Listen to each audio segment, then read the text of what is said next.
कुछ दिन पहले मैंने एक 12 वोल्ट 45 एम्पेयर की लिथियम आयरन फास्फेट के सेलों के साथ बैटरी बनाई थी। ये आइडिया बहुत ज़्यादा लोगों को पसंद आया क्योंकि middle class low budget families जो हैं जिनको एक आध कमरे में एक या दो एसी डीसी फैंस चलाने हैं, दो चार पांच लाइटें चलानी हैं, उनके लिए सबसे बेस्ट है। इसको मज़ीद ज़्यादा अच्छा बनाया जा सकता है अगर आप इसके साथ लिथियम आयरन फास्फेट का ही अपना मॉडिफाइड चार्जर जो कि मैंने ऑलरेडी उसको भी एक्सप्लेन किया कि वो किस तरह का होता है, कितने टाइप्स का होता है, वोल्ट मीटर, एम मीटर, वो भी मैं वीडियो के एंड में दे दूंगा। तो वो अगर इसके साथ लेकर अटैच करके इस्तेमाल किया जाए तो उससे इसकी उम्र बढ़ जाती है, क्योंकि ये है 45 एम्पेयर और इसको 4 या 5 पे डिवाइड करें तो रफली ये बनता है 9 एम्पेयर, 10 एम्पेयर। तो 9-10 एम्पेयर के रेट से जब ये चार्ज होती रहेगी तो इसके लाइफ साइकिल्स पे बहुत ज़्यादा फर्क नहीं पड़ेगा। अच्छे यानी स्लो चार्जिंग और स्लो डिस्चार्जिंग से आपकी बैटरी जो है ना लंबे अरसे तक चलती रहती है। लेकिन मैं जो कि कई लोगों के लिए नए नए सेलों की बैटरी बनाता हूँ, उसके अपने पास जो लैपटॉप पुल्ड आउट हैं उन सेलों से बनी हुई बैटरी है और वो साल से ऊपर हो गया, बेहतरीन चल रही है। वो इसलिए कि मैंने उसको स्लो चार्जिंग और स्लो डिस्चार्जिंग के असूल के ऊपर चलाया हुआ है। तो इस तरह इसकी उम्र ज़्यादा। बहरहाल ये एक दफ़ा फिर क्लाइंट्स का ऑर्डर आया था तो अब फिर से बैटरी बनाने लगा हूँ। प्रोसीजर वही पुराना वाला है, इसलिए ज़्यादा एक्सप्लेन नहीं करूँगा। जिसको डिटेल वीडियो देखनी हो तो वो इसी के पहले वाले हिस्से को देख सकता है। यानी ये 12 वोल्ट 45 एम्पेयर की इससे पहले जो वीडियो बनाई थी वो तफसीलन बनाई थी। मैं स्टेप वाइज यहाँ पर एक्सप्लेन नहीं करूँगा, बस सिर्फ क्लाइंट की मालूमात के लिए कि उसकी बैटरी कैसे बनती है। मैंने स्पेसर्स वगैरह सेल्स को अरेंज करके रख दिया। पहले मैं इनको पैरेलल में जोड़ दूंगा ताकि ये आपस में बैलेंस भी हो जाएं। फिर इसके बाद आपस में सीरीज़ में जोड़ के बीएमएस अटैच करके इसको मैं चार्ज भी करूँगा। तो हमारी बैटरी जो है स्पार्क वेल्ड हो चुकी है। मैंने पिछली वीडियो में तो नहीं बताया था, यहाँ बता देता हूँ कि मैंने पहले 6 mm की 2 बार निकल स्ट्रिप यहाँ स्पार्क वेल्ड की है। पहले 6 mm एक बार की है, फिर 6 mm दोबारा की है और फिर इसी को कंटिन्यू किया है तमाम साइडों पर।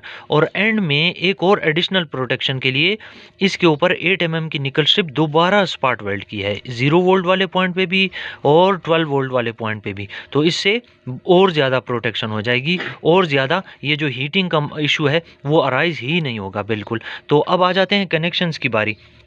ये इसका 4S का 12 वोल्ट 100 एम्पेयर का बीएमएस है। इसमें चार्जिंग और जो आउटपुट वाला है यानी इनपुट और आउटपुट वाले पॉइंट अलहदा भी हैं और सेम से भी लिए जा सकते हैं। यानी जहां चार्जिंग का नेगेटिव है ना उसी जगह से आप आउटपुट भी ले सकते हो इनपुट के साथ साथ। कनेक्शन कैसे करेंगे तो उसका बड़ा सीधा सा असूल है, ऑलरेडी बार बार वीडियोज़ में बता चुका होता हूँ। ये देखें टोटल इसकी 5 वायर्स हैं। इसमें जो राइट साइड पे ब्लैक वायर है ये 0 वोल्ट को टच होगी। उसके बाद जो पहली है वो इसी सेल के उल्टे साइड पे यानी कि 3 वोल्ट वाले पॉइंट पे टच हो जाएगी। फिर उसके बाद वाइट कलर के बाद ब्लू कलर की दूसरी पॉजिटिव है तो वो ये दूसरे सेल का पॉजिटिव पॉइंट है, ये यहाँ टच हो जाएगी। फिर ये यहाँ स्पार्क वेल्ड हो गए। इसके नीचे जाएं तो तीसरे सेल का पॉजिटिव है, ये जो तीसरी वायर है जो कि येलो कलर में ये इसके पॉजिटिव के साथ अटैच हो जाएगी। और फिर नीचे से स्पार्क वेल्ड होके जब इधर पहुंचते हैं ये 12 वोल्ट वाला पॉइंट है तो ये रेड और आखिरी वायर मेरी यहाँ पर अटैच हो जाएगी और ये मेरे बीएमएस के कनेक्शन कंप्लीट हो जाएंगे। ये तो सेंसिंग वायर्स हैं। इस बीएमएस के साथ साथ मैं एक चीज़ और एडिशनल बताता जाऊँ। ये जब इसमें होल्डर लगा देंगे, लगाने से पहले मैं आपको हमेशा बता चुका हूँ कि वोल्टमीटर पे इसमें प्रोब लगा के टच करके चेक कर लें कि आपने ठीक लगाया है या नहीं। तो ये तो हो गया सेंसिंग वायर्स। अब आ जाएं इन तीन का क्या करना है। तो ये जो यहाँ पे नोट करें B- लिखा हुआ है, B- जहाँ पे लिखा होता है वो हमारा ये वाला पॉइंट है यानी 0 वोल्ट वाला पॉइंट। फिर उसके बाद आ जाएं C- वो है जहाँ से हमने चार्जिंग इनपुट देनी है। C चार्जिंग के लिए है, इसको इनपुट दी जाएगी, ये चार्ज होगी हमारी बैटरी। और मैं ऐसा करके भी दिखाऊंगा। यहाँ पर काफ़ी मोटी तार लगानी पड़ती है क्योंकि जो भी इसके ऊपर लोड डाला जाए वो वायर गर्म ना हो। फिर आ जाते हैं कि इसका आउटपुट सेपरेट लेना है कि सेम लेना है, ये आपकी चॉइस होती है। अगर आप चाहें तो इसको छोड़ दें और इसी पॉइंट से जहां से चार्जिंग कर रहे हैं यहां पर से ही डिस्चार्जिंग भी कर सकते हैं। और अगर आप सेपरेट लेना चाहते हैं तो इसका पी नेगेटिव, पावर नेगेटिव वाला पॉइंट जो है, यहाँ पर एक अच्छी सी तार 6 mm अटैच कर लें। 4 mm 6 mm दोनों अच्छी हैं। प्योर डीसी होनी चाहिए, प्योर कॉपर होनी चाहिए, तो बैकअप भी अच्छा मिलेगा, हीटिंग इफेक्ट भी कम से कम होगा। तो ये पी नेगेटिव से अटैच करने पर आपका आउटपुट वाला पॉइंट सेपरेट हो जाएगा, नहीं तो इसी से चार्जिंग भी और इसी से डिस्चार्जिंग भी। तो ये हो गया जी BMS के कनेक्शन, इनपुट वाले भी आउटपुट वाले भी और सेंसिंग वायर्स के भी। ये BMS जो है ये बैलेंसिंग नहीं करता।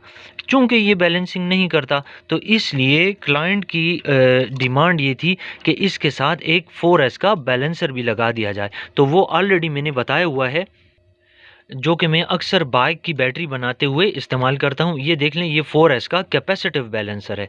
कैपेसिटिव बैलेंसर भी इन पॉइंट्स पर लगेगा और इसी तरह BMS की सेंसिंग वायर्स भी इसी पॉइंट पर लगेंगी। तो ये मेरा BMS का कनेक्शन के लिए वायर्स हैं, कनेक्टर है, ये मेरा बैलेंसर का कनेक्शंस हैं। ठीक है, ये नोट कर लें। ये एक बाइक के हॉर्न और इंडिकेटर के लिए बैटरी का ऑर्डर आया था, तो ये वो बन रही है। ये बैलेंसर इसके साथ भी इसी तरह लगेगा। इसके कनेक्शन भी ऑलरेडी मैंने एक्सप्लेन किए हुए हैं जब ये वीडियो अपलोड होगी तो। अच्छा, सेंसिंग वायर जो हैं वो मैंने कनेक्ट कर दिए हैं। ये जो हैं ये BMS की हैं और BMS जो है वो इस साइड पर लगेगा, ये इसकी पोजीशन होगी। जबकि जो बैलेंसर है ये उसकी वायर्स हैं एग्जैक्टली उन्हीं 0, 3, 6, 9, 12 वाले पॉइंट्स पे लगी हुई हैं और बैलेंसर इस पोजीशन में इस जगह पर लग जाएगा। सो ये बैलेंसर की पोजीशन और ये BMS की पोजीशन होगी। आप सिर्फ इनके साथ क्लिप लगाना है और इसकी इनपुट और आउटपुट वायर जो हैं वो जोड़नी है सोल्डर करके।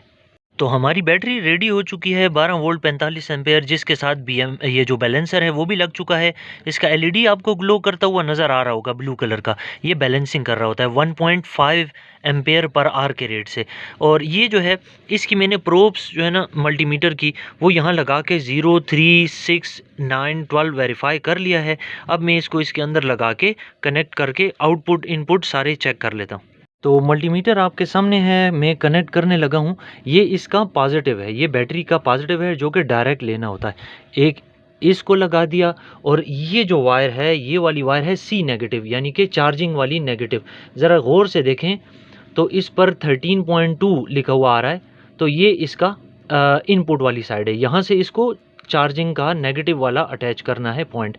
अब मैं ये बताना चाहता हूँ कि इसका जो आउटपुट वाला पॉइंट है जहाँ से पावर ली जाएगी, यहाँ पर भी तो गौर से देखें तो वही वोल्टेज दे रहा है। इसीलिए मैंने आपको कहा था कि अगर आप चाहें तो जहाँ से चार्जिंग करनी है, यानी ये वाला पॉइंट, इधर से चार्ज भी कर सकते हैं, यानी इनपुट भी दे सकते हैं और यहीं से आउटपुट ले सकते हैं। ठीक है, और अगर आप ना चाहें, सेपरेट करना चाहें, तो ये मैंने ऑलरेडी एक वायर अटैच कर दी हुई है। ये 6 mm की प्योर कॉपर DC वायर है, बेहतरीन वायर है।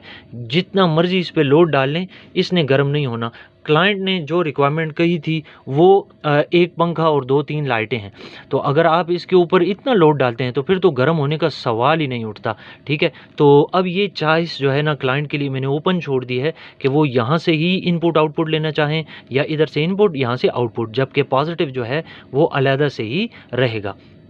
अच्छा, ये तो हो गया जी। BMS के कनेक्शन भी बता दिए, बैलेंसर का भी बता दिया, 12 वोल्ट 45 एम्पेयर की बैटरी की। अब पैकिंग करते हैं। पैकिंग करने के बाद इसको फाइनली एक दफ़ा फिर वोल्टेज चेक करेंगे और चेक करने के बाद क्लाइंट को डिस्पैच कर देंगे। तो अगर आपको भी इसी तरह की बैटरी बनानी हो तो इसको या इससे मिलती जुलती एक बैटरी पहले भी बना चुका हूँ, उसको देकर फॉलो करते हुए बना भी सकते हैं। और अगर रेडीमेड चाहिए हो तो स्क्रीन पे नंबर आ रहा है, उस पर रब्ता कर सकते हैं व्हाट्सएप के थ्रू। और अगर आपके सामने कोई इन्फॉर्मेटिव वीडियोज़ आ रही हैं और आप बिगिनर हैं तो उसको ज़रूर देखिए, वो आपके काम की हैं, बहुत काम आएंगी।